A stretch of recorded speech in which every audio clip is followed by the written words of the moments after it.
महाराज जी, हमने अपने जीवन में बहुत सारे प्रवचन भी सुने हैं, बहुत सारी स्वाध्याय भी की है, पर महाराज जी आज तक ये भी नहीं समझ पाए। ज्ञान तो बहुत बढ़ गया, पर हम अपने ऊपर कुछ उतार नहीं पाए। जो वस्तु हम अपने ऊपर उतारते हैं वो पूरी तरह से नहीं उतार पाते। जब पर को देखते हैं तो लगता है ये पर गलत है, हम सही है, पर ऐसा नहीं होता जब तक अपनी दृष्टि सही नहीं होती।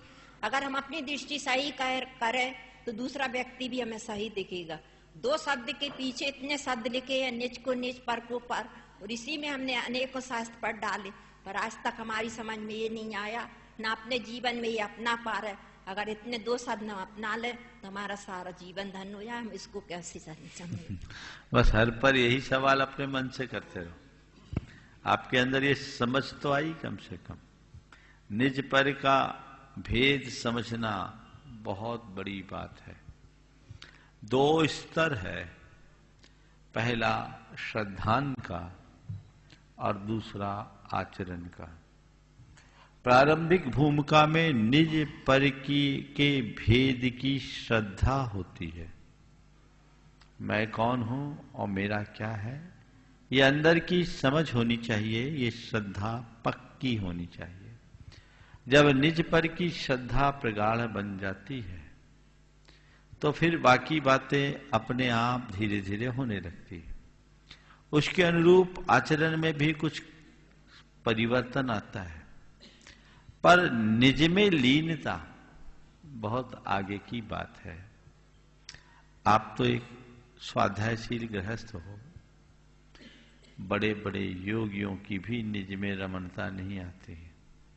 अगर मैं भी निज में रमा होता ना तो यहां क्यों बैठा होता। निज में रमना कठिन है, पर कम से कम पर के बीच रहते हुए भी स्वयं की पहचान तो बनाए रखो।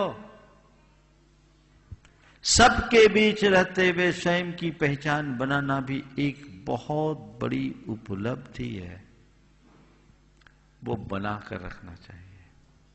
अभी तो निज पर के भेद का ही एहसास नहीं है, तो फिर निज को पाना तो बहुत दूर की कौड़ी है।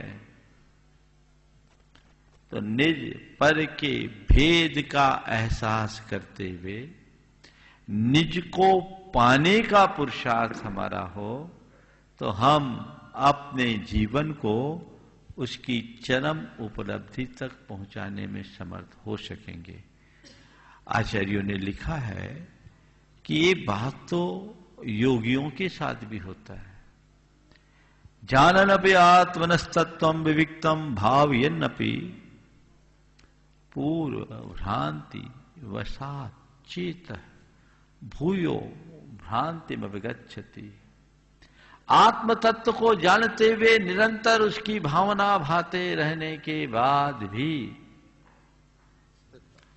पुरानी भ्रांति के संस्कार के कारण, पुराने विभ्रम के संस्कार के कारण बार बार बार बार ये चित्त उधर ही लुढ़क जाता है। उस संस्कार को जीतना होगा, तभी हम आगे बढ़ पाएंगे।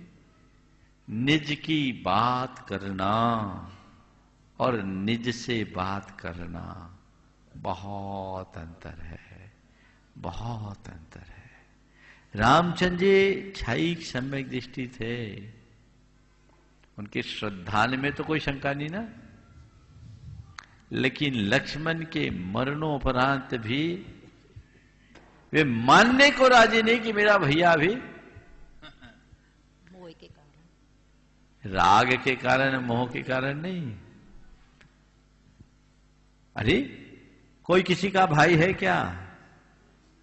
नहीं है। रामचंद्र जी से भी पूछते तो कहते निश्चय से कोई किसी का भाई नहीं, पर लक्ष्मण मेरा भाई है।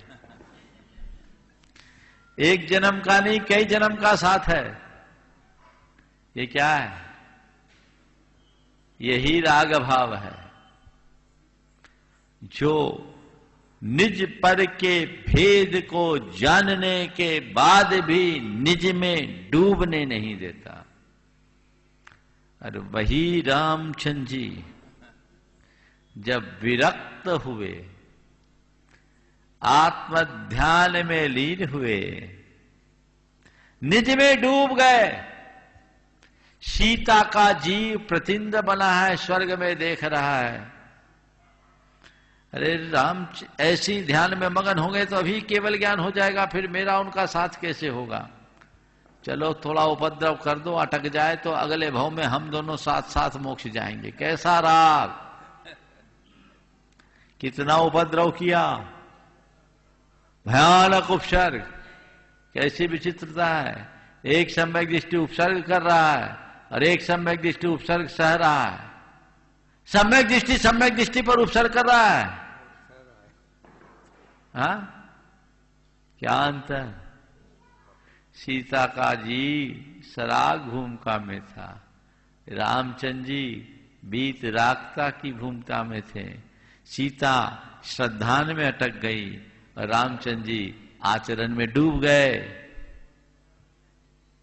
तो बीतराग भूमिका है, वही हमारा लक्ष्य होना चाहिए। और जब तक हम बीतराग भूमिका को प्राप्त न करें तब तक के लिए हमें उसमें सचेष्ट रहना चाहिए। नमोस्तु नमोस्तु। मोनू जैन